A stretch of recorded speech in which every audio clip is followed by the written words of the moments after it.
La puerta del granero crujió como si no hubiera sido abierta desde el último deshielo. Un velo de polvo flotó en la luz invernal afilada cuando Boaz McKinnon entró. El frío conteniendo la respiración contra el calor aún atrapado en la madera. Llegaba temprano, siempre lo hacía. El sol aún no había roto el horizonte, pero ya había ensillado su gelding y cabalgado 2 millas hasta el pueblo, y ahora estaba en el estrecho pasillo del granero de Harlan Press con la silenciosa paciencia de un hombre que no se apresuraba por casi nada, excepto quizás por el duelo que nunca podría superar. Se ajustó los guantes más fuerte mientras pasaba junto a una fila de pesebres de hierro, observando a medias a una yegua gris moteada que lo observaba de vuelta. La paja se adhería a sus botas. Se movía como alguien acostumbrado al silencio. Un hombre que no esperaba conversación y tampoco la ofrecía. Estaba allí para comprar un caballo de trabajo. Nada más. Pero algo no estaba bien. Del pesebre de atrás, el segundo a la izquierda, venía un sonido que no pertenecía allí. No el pisotón de cascos ni el tintineo de un bocado. Era una respiración. Una respiración humana. Jadeante. ¿Qué? No hecha para el frío. Se congeló, se movió despacio, no gritó, solo se acercó al borde, con las botas cuidadosas para no crujir. Allí, desplomada contra la pared trasera detrás de una cortina de pacas de heno viejo, había una mujer. Sus muñecas estaban atadas delante de ella con bramante cortado de cuerda para caballos. El rostro modelado con moretones que se desvanecían, labios partidos, ojos hinchados, pero agudos con un desafío que aún no había sido golpeado. Un vestido de algodón descolorido rasgado en un hombro. Sus botas faltaban. Sus tobillos estaban escoriados. Pero su espalda estaba recta. No suplicó. No lloró. Lo miró y eso fue todo. Parecía alguien a quien habían mirado demasiado tiempo los hombres equivocados y que tampoco confiaba en los tipos silenciosos. Boaz no habló. Solo respiró hondo por la nariz una vez, luego se agachó. Ella se encogió cuando él se acercó a sus muñecas. Desde atrás vino el roce de espuelas. Vaya, demonios, dijo una voz demasiado suave para un país de tierra. ¿Tienes un MC Quinon temprano? Arlon Price. Abrigo ajustado, botas brillantes, cabello plateado peinado hacia atrás como si hubiera nacido presumido. No miró a la mujer, solo pasó junto a ella como si fuera una silla de montar mal colocada. El caballo es una bestia fina, dijo Price, señalando al pesebre de al lado. Te gustará. Hombros fuertes, paso firme, pero endulzaré el trato. Boaz no se levantó. Aún estaba agachado junto a la mujer, desatando los nudos con dedos que no temblaban. Price chasqueó la lengua. Ella es parte de la venta. Llámala un bono. Sin respuesta. Es una fugitiva. Dijo que era sobrina de alguien. Resulta que no es de nadie. La encontré colándose en mis establos hace 2 semanas. La he estado alimentando, manteniéndola fuera de problemas. Ya sabes cómo es. Una cosa solitaria como esa. Alguien tiene que tomar decisiones por ella. La cuerda cayó. Boaz se puso de pie. ¿Es tuya?, preguntó, voz baja y plana. Price rió. Vamos, no seas difícil. ¿Quieres el caballo o no? Boaz se giró, lo enfrentó por primera vez. Es tuya. Hubo un silencio que tiró de las paredes. Está bajo mi cuidado. Boaz no parpadeó. No habló más. Solo dio un paso atrás, le ofreció la mano a la mujer. Ella no la tomó, pero se levantó despacio y rígida, haciendo una mueca cuando la circulación volvió a sus piernas. Salió de ese pesebre a su lado, descalza sobre la paja, sin decir una palabra. Solo ellos dos en ese granero silencioso. No se llevaron el caballo. Se llevaron el frío. Afuera, el viento había arreciado. Cortaba como la verdad. Mientras caminaban hacia el carro de Boaz, la gente al borde del pueblo ya empezaba a moverse. Primeros ojos asomaban por las cortinas. Luego llegó el chisme como de cielo. Lento al principio, luego arrollador. Un hombre como Boaz no traía mujeres extrañas a casa. Una mujer como esa no pertenecía a ningún lugar decente. Ella se sentó acurrucada bajo una manta de lana en la parte trasera de su carro. Y él no le preguntó su nombre. Ella no lo ofreció. Solo miró al frente como si hubiera visto demasiado de lo que vino antes y no se atreviera a adivinar qué vendría después. En la cabaña, Boaz abrió la puerta, encendió la linterna, la dejó entrar primero. El hogar estaba frío, pero él colocó yesca sin palabras y golpeó el pedernal. El fuego prendió despacio, luego firme. Ella se quedó de pie, ojos escaneando cada centímetro, buscando salidas. Él lo notó, no dijo nada. Ella aún no había hablado. Él puso pan en la mesa, calentó café, se sentó frente a ella y esperó. No por su historia, sino porque terminara de comer. Eso fue todo. La mujer comió como un animal hambriento, pero su mirada se mantuvo orgullosa. Masticó cada bocado como si aún tuviera dignidad guardada entre las costillas. Él le deslizó una manta doblada. Ella dudó antes de tocarla, luego la metió bajo el codo, aún sentada. No se acostaría. Aún no. No aquí. Más tarde esa noche, cuando Boaz salió a revisar el pestillo del granero, se detuvo, miró hacia los pinos, gruesos de escarcha, su aliento nublado en el aire como humo. No había caballos atados afuera, no se había intercambiado pago, no se habían hecho promesas, solo una mujer detrás de un pesebre y un hombre que no creía en dejar a la gente donde no pertenecía. Adentro, el fuego crepitaba. Ella lo observaba como si contuviera un idioma que ya no podía hablar. Pero escuchaba, quizás por primera vez en mucho tiempo.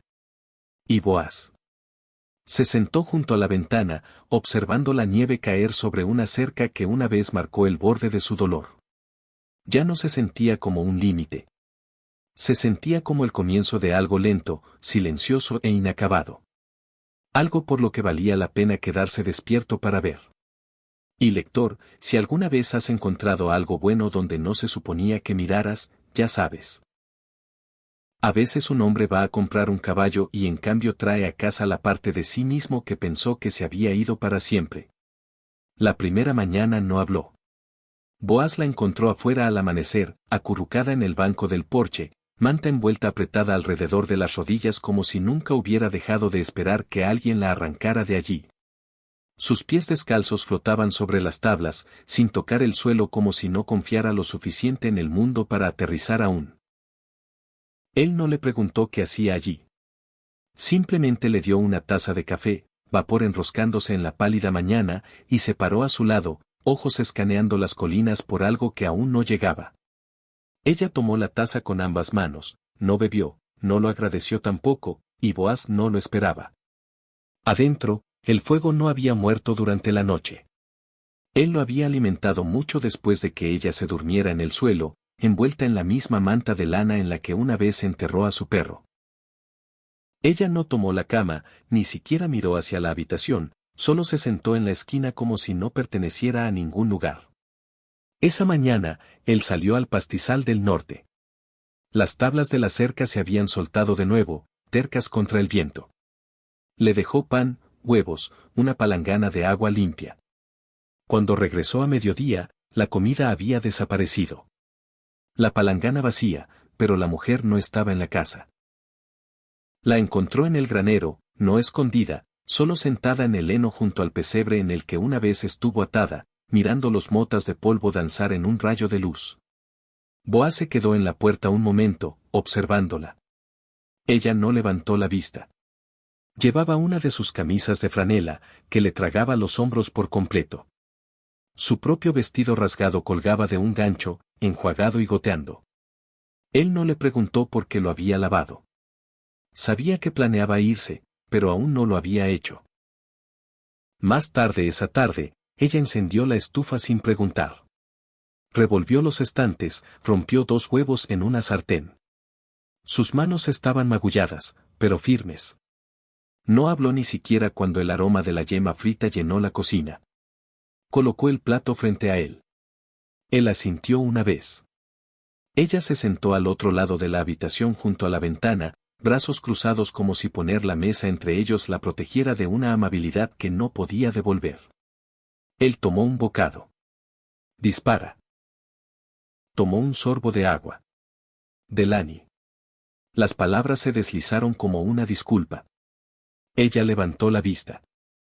Su mirada no la presionó. ¿Ese es tu nombre?, preguntó. Un largo silencio. Luego apenas más que un aliento, dijo, sí. El sonido de ello rompió algo en la habitación. No las paredes. Algo más silencioso.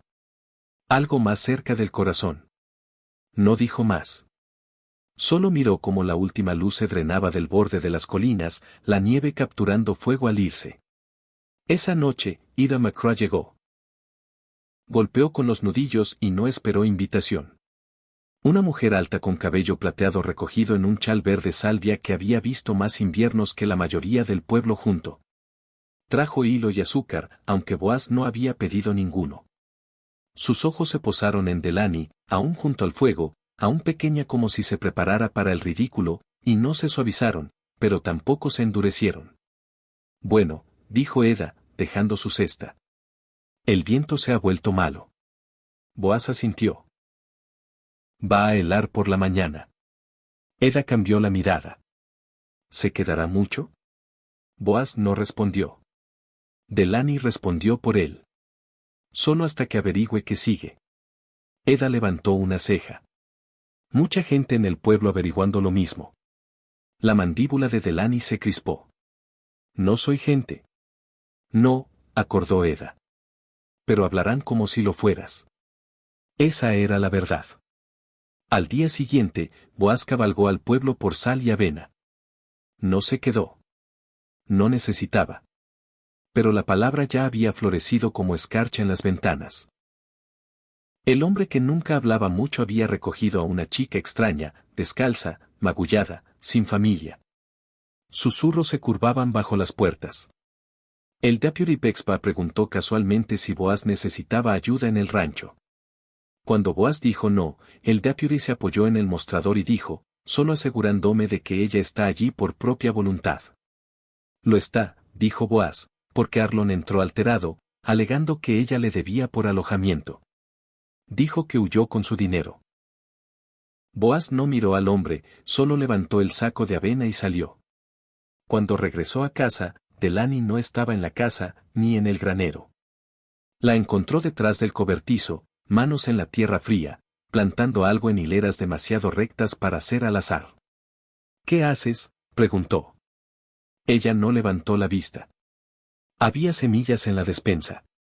Pero pensé, quizás venga la primavera. Su voz se quebró. Mantuvo los ojos en la tierra. No sé dónde estaré en la primavera, añadió. Él se agachó a su lado. No tan cerca. Puedes quedarte. Ella sacudió la cabeza. No soy tuya para retener. No dije eso. La tierra se adhería a sus dedos como culpa. La gente dirá cosas. Ya lo hacen. Lo miró, ojos cansados. ¿Por qué eres amable? Él no respondió. No entonces. En cambio, se levantó, se sacudió la tierra de las palmas y entró. Cuando regresó, le dio un par de botas, cordones gastados, bordes deshilachados, pero sólidas. No eran de su esposa. Eran suyas. Había caminado la línea de la propiedad en ellas por 6 años. Las dejó sin comentario. Delaney las tocó como si no las mereciera, luego se las puso. Pasó una semana. Empezó a dormir en la cama. Él nunca se lo pidió. Ella nunca lo agradeció. Una noche junto al fuego, tomó la canasta de costura de su esposa. Él se crispó, no exteriormente, no fuerte, pero ella lo notó. Su mano se congeló a mitad de puntada. ¿Puedo guardarla? Él miró el hilo temblando entre sus dedos. No. Le gustaría que se usara. Esa noche, mientras el viento aullaba y el fuego parpadeaba como memoria, Delaney cantó. Apenas más que un zumbido, una vieja melodía del tipo que las madres pasan cuando los bebés lloran en noches de tormenta, pero llenó la cabaña como aliento. Boaz no interrumpió. Ni siquiera la miró.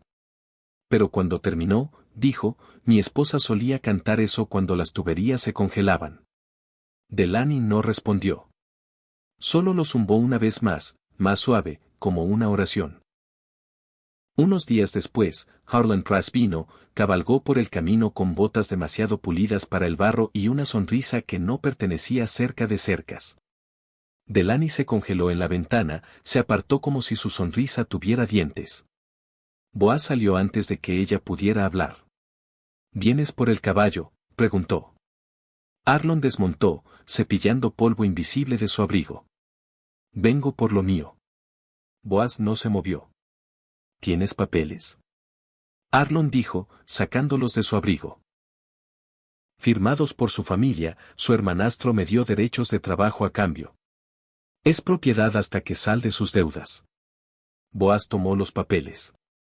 Los leyó despacio. Los dobló más pequeño. Los guardó en su abrigo. No es propiedad. Huyó, dijo Harlan. Eso es ruptura de contrato. Podría meter a la ley en esto. Entonces hazlo. Por primera vez, la sonrisa de Harlan se quebró. No vale la pena. Lo verás. Huirá de nuevo. Eso hacen chicas como ella. Boaz se giró hacia la cabaña. Entonces yo también huiré. Harlan se fue. Pero Delaney no durmió esa noche. Tampoco Boaz. Se sentó junto al hogar. Ella junto a la puerta. Cuando el sol finalmente rompió el borde de las colinas, ella se levantó, dejó una nota en la mesa, salió con sus botas viejas, abrigo ceñido, cabeza alta. La nota decía, gracias por nunca pedirme que sonriera. Para cuando la leyó, ella ya estaba a mitad de camino al pueblo. Pero no caminaba como alguien escapando. Caminaba como alguien decidiendo a dónde iría su historia después. Y eso era algo que él entendía porque una vez él también se alejó de su propia vida, no para escapar, sino para recordar qué significaba quedarse. Y ahora era su turno. La nieve se convirtió en aguanieve esa semana. Gotas afiladas y punzantes que azotaban los techos como grava y convertían cada camino en un vidriado de miseria. Delaney no regresó el primer día ni el segundo. Pero Boaz chequeaba el camino al pueblo cada mañana en silencio, no vigilando, solo notando. Dejó su abrigo colgando junto a la puerta, no porque esperara que volviera, porque no estaba listo para creer que no lo haría. 3 noches después de la nota, oyó un golpe. No tímido, no pánico, solo allí. Ella estaba en el porche, empapada hasta los huesos, cabello pegado a las mejillas, dedos azules de frío. Sus ojos no buscaban bienvenida en su rostro, solo espacio. Una pregunta colgaba entre ellos, no dicha, pesada. ¿La dejaría entrar de nuevo? Él se apartó. Ella pasó sin una palabra, goteando en las tablas del suelo. Él le trajo una toalla. Ella no lo agradeció, solo se secó el cabello con movimientos ásperos, su aliento afilado y corto. ¿Qué pasó?, preguntó él, voz baja. Delaney se quitó el abrigo húmedo. Le pedí trabajo a Eda. Boaz asintió una vez. ¿Te rechazó? No, me dio una aguja y 2 camisas para remendar. Se dejó caer en la silla junto al hogar. No hizo preguntas.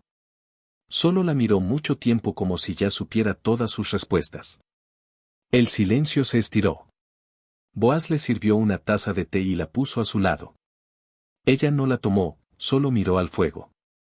Hay un precio por ser vista, dijo. Boaz se apoyó en la pared. ¿Y tú? No he averiguado si puedo pagarlo. Afuera, el viento sacudía las ventanas. Añadió más bajo, Cristo me encontró. La mandíbula de Boaz se tensó. Intentó agarrarme del brazo en la calle. Dijo que lo hice quedar como tonto. Dijo, si quiero comer sin él, mejor encuentre papeles que prueben que existí alguna vez. ¿Te lastimó? No. Una pausa. No esta vez. Boaz quitó la tetera de la estufa y sirvió una segunda taza. La puso frente a ella de nuevo. Ella aún no bebió. Él la miró un rato, más largo antes de decir, estás a salvo aquí. Ella sacudió la cabeza despacio. Nadie está a salvo, Boaz. Solo tolerados oídos. El fuego crepitó. Las brasas crujieron como nudillos. Ella lo miró como esperando que admitiera algo. Esa noche, no durmió en la cama. Tomó el suelo de nuevo, no por miedo. Tal vez hábito. Tal vez porque no se sentía bien tomar consuelo cuando no se había ganado. Boaz la dejó en paz. A la mañana siguiente, ella estaba afuera partiendo leña, abrigo abierto, mangas subidas hasta los codos. Su golpe era torpe, pero su determinación casi violenta. Él se acercó despacio. Ella no paró. Vas a arruinarte la muñeca, dijo. No me rompo. Solo quemo. Él alcanzó el hacha. Ella la apartó. Delaney. Lo miró fijamente, mandíbula apretada, ojos vidriosos. Luego de repente, soltó el hacha, la dejó caer en la nieve con un golpe sordo. Sus hombros se curvaron hacia adentro como si el peso de su propia rabia la hubiera doblado finalmente. Él levantó el hacha, no golpeó, solo la sostuvo. ¿Alguna vez te han hecho algo tanto tiempo que incluso cuando aún te despiertas asfixiándote con ello? Boaz no habló. No quiero tener miedo más, dijo ella. Él asintió una vez. Entonces deja de golpear como si el fantasma de alguien más estuviera en tus brazos. Ella rió afilada, sin aliento. ¿Crees que puedo soltarlo tan fácil? No. Creo que ya empezaste. Esa noche, cocinó pan de maíz y estofado. No pidió permiso, solo lo hizo. Se movió por la cocina como tallando un lugar para sí misma, una cucharada a la vez. Boaz se sentó a la mesa observando. Después de la cena, tomó la canasta de costura, sacó una manga que había empezado a coser antes y continuó. El hilo se deslizó suave entre los dedos, más firme que antes. Boaz preguntó, ¿alguna vez piensas en irte para siempre? Los ojos de Delaney no se levantaron del tejido. Lo hice todos los días hasta que desataste mis manos. Y ahora, pausó. Estoy pensando. Él asintió. Eso es más de lo que la mayoría hace alguna vez. Al día siguiente, regresó a la tienda de Eda. Esta vez con hombros cuadrados y cabello recogido. Llevaba la camisa de franela metida en una falda ahora con dobladillo a medida. No importaba que estuviera cosida con retazos. Le quedaba como una bandera silenciosa, una que no pedía ser notada, pero se negaba a desaparecer. La gente miró, pero ella no apartó la vista. Eda le dio una mesa en la parte trasera y un montón de remiendos. No dijo más que, tus manos están alertas. Lo estaban. Pasó una semana. Price mantuvo distancia, pero la palabra viajó. La gente decía que Boaz vivía con una mujer que no pertenecía, que era una deuda mantenida por alguien, que tenía suerte de que él no la hubiera enviado de vuelta. Boaz los ignoró hasta que el Deputy Bexba apareció de nuevo. Cabalgó despacio, sombrero inclinado bajo, voz más baja de lo usual. Bo, dijo, hay charla ahora. Siempre la hay. Esta es más fuerte. Dicen que robaste propiedad. Boaz lo miró fijamente. No es propiedad. No importa que sea para ti. Arlon está metiendo a la ley. Boaz cruzó los brazos. Entonces que venga él mismo. Traerá papeles de corte también. Necesitas prueba de que fue maltratada. Estaba atada en un pesebre. ¿Lo viste? El silencio de Boaz fue respuesta suficiente. El deputy suspiró. No se trata de verdad, Bo. Se trata de quién cree la gente. Cuando Bixby se fue, Delaney ya esperaba en el porche. Había oído lo suficiente para conocer el ritmo de la injusticia ahora. Me iré, dijo. No te arrastraré a un lío. No me arrastraste. No quiero ser la razón por la que tus vecinos escupan al verte. Ya lo hacen. Solo que antes era por otras cosas. Delaney miró sus manos. Nunca va a terminar, ¿verdad? Boaz estuvo callado entonces. ¿También lo quieres? Sus ojos se alzaron despacio. Él sacó los papeles doblados que Arlon había traído. Los firmados por su hermanastro. Estaban arrugados, manchados de tierra, pero legibles. No quemé estos, dijo, porque sabía que un día querrías hacerlo tú. Ella miró el pergamino, lo tomó. Sus dedos temblaron, luego se estabilizaron. Caminó al fuego, sostuvo el borde sobre la llama. Prendió despacio, se arrastró hacia adentro como si no estuviera segura de poder destruir algo tan temido por tanto tiempo. Cuando se ennegreció en cenizas y se elevó, ella observó cada rizo. Boaz la observó. Cuando se giró, su rostro no sonreía, pero estaba más libre, no sanada, pero ya no pretendiendo estar rota. Esa noche, cantó de nuevo, no una nana. Esta vez, una melodía con palabras, áspera, letras medio recordadas sobre ríos y mujeres que los cruzaron sin ayuda. Su voz se quebró en lugares, pero no paró. Boaz se sentó en la puerta, una pierna sobre la baranda del porche, escuchando. No dijo una palabra cuando terminó. Solo inclinó la cabeza y por primera vez dijo su nombre como si significara algo más que una herida. Delany. Ella se giró. No necesito que te quedes, dijo él, pero me gustaría construirte una habitación si lo haces. Ella parpadeó, no de sorpresa, sino de algo más profundo. Reconocimiento. Luego con voz tan suave como nieve cayendo.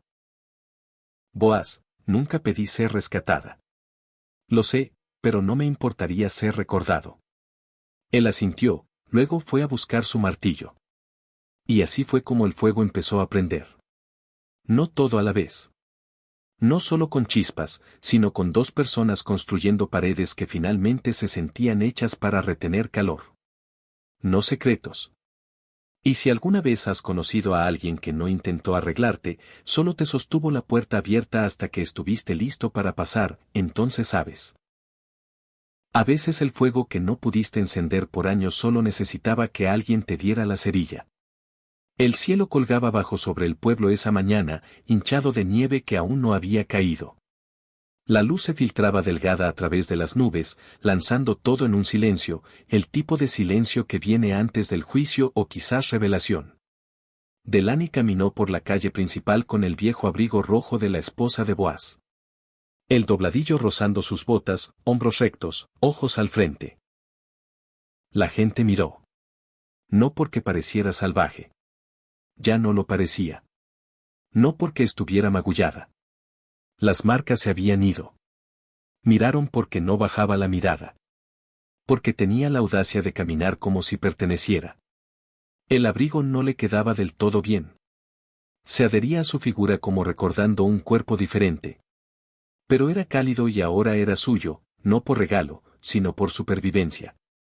Pasó el almacén, el correo, la campana de la iglesia que no había sonado en semanas. Ojos la seguían desde ventanas, detrás de cortinas, a través de rendijas y barandas de porche. Susurros la perseguían como hojas y viento. Es la que huyó de Price. Oí que tiene al ranchero envuelto en sus dedos. No era nada cuando llegó. Aún no lo es.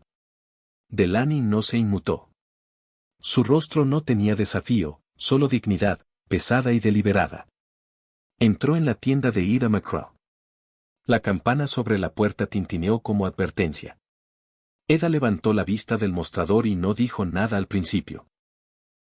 Solo miró el reloj, luego asintió al montón de remiendos esperando en la parte trasera. Llegas temprano, dijo. Tenía algo que probar, respondió Delany, quitándose el abrigo y doblándolo ordenadamente en una silla. Eda la miró largo y en silencio. Tendrás que probarlo de nuevo mañana. Lo planeo. La habitación estaba quieta. Agujas yacían esparcidas en un cojín como pequeñas bayonetas. Afuera, los murmullos crecieron. Pasó alrededor del mediodía. Arlon Price caminó al pueblo. No con prisa, no con rabia, solo calmado y resbaladizo y justo, como si pensara que el pueblo le debía silencio. La vio a través de la ventana de la tienda, entró sin golpear, sin pedir. La campana chilló cuando empujó la puerta. Ahí estás, dijo. Delaney se congeló, dedos a mitad de hilo. Eda dejó las tijeras despacio.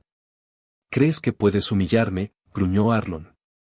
¿Crees que puedes mostrar tu cara como si no me hubieras robado? Aún eres mía, chica.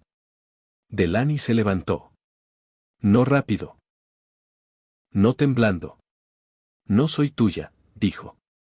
Arlon la alcanzó. Un agarre, no un toque.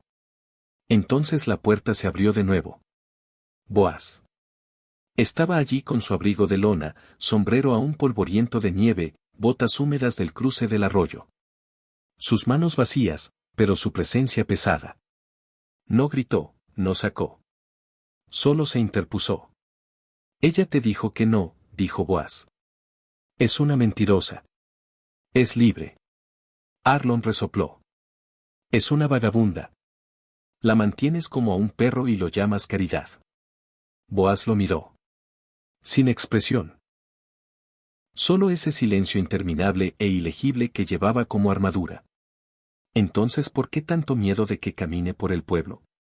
La gente se había reunido afuera ahora. Ya no fingiendo. Solo parados allí mirando por las ventanas, pretendiendo que no era su asunto mientras se inclinaban con aliento contenido. Tengo papeles firmados, dijo Arlon, sacando una hoja arrugada de su abrigo. Reclamo legal. Eda salió de detrás del mostrador.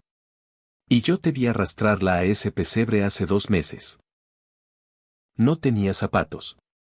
Cerraste la puerta y la aseguraste desde afuera. Eso es calumnia. Entonces demanda. Otra voz se unió. La señora Norlin de la panadería. Te vi pasar un sobre a ese deputy. Unos $, más que el valor de un caballo. Están cometiendo un error. La voz de Boaz fue baja. Peligrosa. Ya lo cometiste. La campana tintineó de nuevo. Deputy Bixby. Entró con un libro mayor bajo el brazo y sudor ya perlando sus sienes. No miró a Boaz. No miró a Arlon. Solo dijo. Tengo nuevas órdenes. El juez del condado revisó la declaración. Se aclaró la garganta. Harlan Price, debes venir conmigo. La boca de Arlon se abrió, luego cerró. Miró alrededor y se dio cuenta quizás por primera vez de que nadie daba un paso adelante por él. Ni el tendero, ni el pastor, ni siquiera la ley. Delaney no sonrió, no habló. Solo se apartó, vio irse al hombre, vio como todo lo que temía se encogía al tamaño de un hombre que no podía soportar la luz del sol. Boaz se giró hacia ella, sostuvo su mirada, no la tocó, no necesitaba. Afuera, el pueblo estaba quieto de nuevo, pero no con miedo. Con un silencioso ajuste de cuentas. Eda volvió a su mostrador. La señora Norlin a su pan. La vida reanudó, pero algo había cambiado. Delaney tomó su abrigo rojo, lo dobló sobre el brazo. Salió, no escondiéndose. Boaz la siguió, un paso atrás, no como su guardia, como su igual. Llegaron al carro. La nieve empezó a caer suave como harina tamizada. Se detuvo en la baranda, miró el horizonte donde el gris del cielo se encontraba con el blanco del campo, luego se giró hacia él. ¿Por qué me seguiste ese día?, preguntó. Él tomó un aliento largo. Porque algunas cosas no necesitan razón, solo el momento justo. Ella asintió. No cabalgaron a casa de inmediato. Se quedaron allí en la quietud, dejando que el frío mordiera y el silencio se asentara. Y si alguna vez has visto a alguien caminar a través del fuego y salir llevando nada más que su nombre, entonces ya sabes lo que Boaz sabía. No salvas a una mujer como esa. Solo caminas a su lado lo suficiente hasta que empieza a creer que nunca estuvo perdida. El cielo se abrió el día que Delaney eligió quedarse. La nieve había caído desde el amanecer, espesa y silenciosa, cubriendo cada poste de cerca, cada teja de techo, cada tabla rota en el granero que una vez la sostuvo como un ataúd. Al mediodía, la tierra parecía renacida, limpia, callada y santa de la manera que solo el invierno puede lograr. Ella estaba junto a la cerca, aliento nublándose alrededor como vapor, observando las colinas difuminarse en blanco. Boaz partía leña cerca, mangas arremangadas más allá de los codos, sudor oscureciendo su cuello incluso en el frío. Ninguno habló. Las palabras habían empezado a sentirse como puentes que no siempre necesitaban cruzarse. Ella no le dijo que no se iba. Él no preguntó, pero vio cómo había desempacado el pequeño peine de estaño de su alforja y lo dejó junto al lavabo. Vio sus botas secándose junto al fuego, no cerca de la puerta, sino metidas junto a las suyas.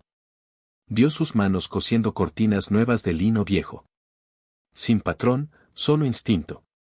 Declaraciones silenciosas, reclamos gentiles.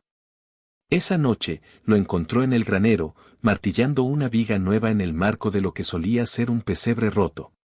¿Lo arreglas para un caballo nuevo?, preguntó.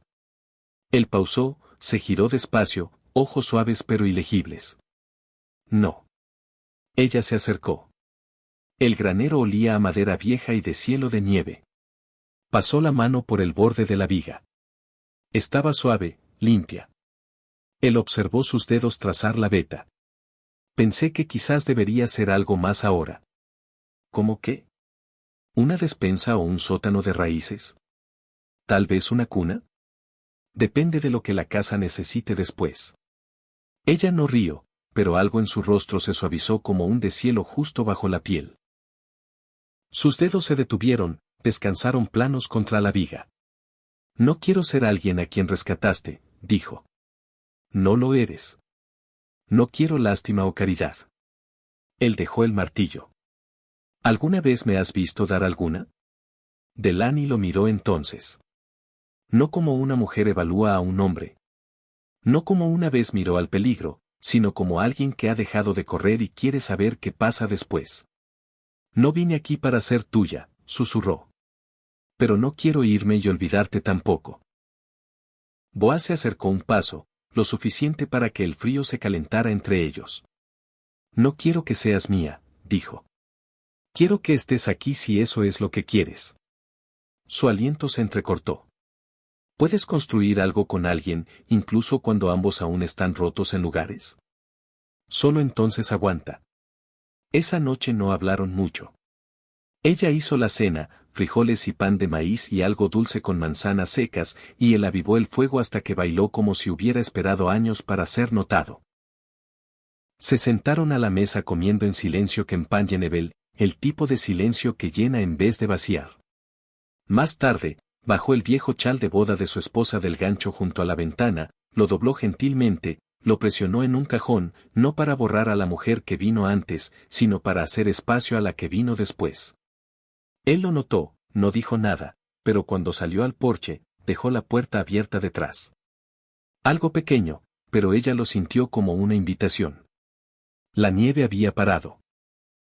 La luz de la luna vidriaba los campos en plata. Ella salió y se paró a su lado. Miraron la tierra, no lo que les había sido quitado, sino lo que aún podría construirse. Boaz, dijo después de un largo silencio. Si me quedo, si realmente me quedo, ¿qué querrías de mí? Él no respondió de inmediato. Solo observó el viento arremolinarse en los árboles, luego finalmente la miró, firme y seguro.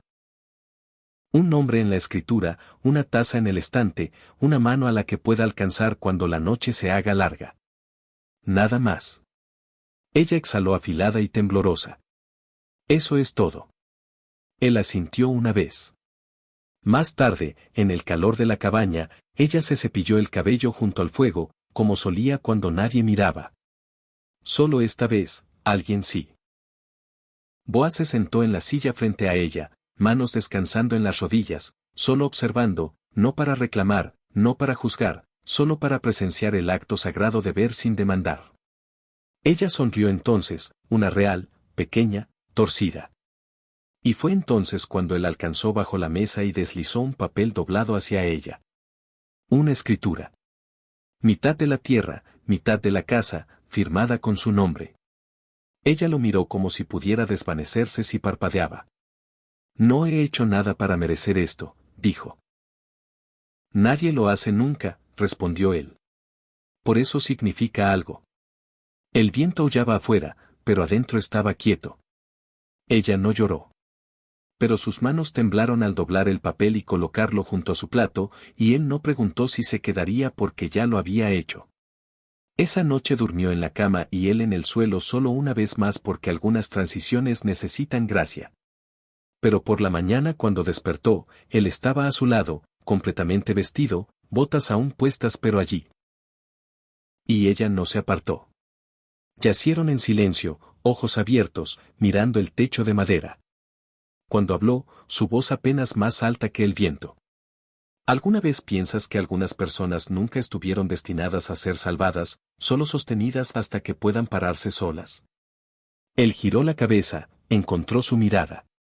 Es el único tipo en el que he confiado alguna vez. El fuego aún crepitaba. Afuera, nieve fresca brillaba intacta. Pero adentro, algo había aterrizado finalmente. Y lector, si alguna vez has confundido un techo con un hogar o una casa con seguridad, entonces ya sabes por ahora, lo que llamas hogar no siempre es un lugar con paredes. A veces es el silencio que te deja sanar.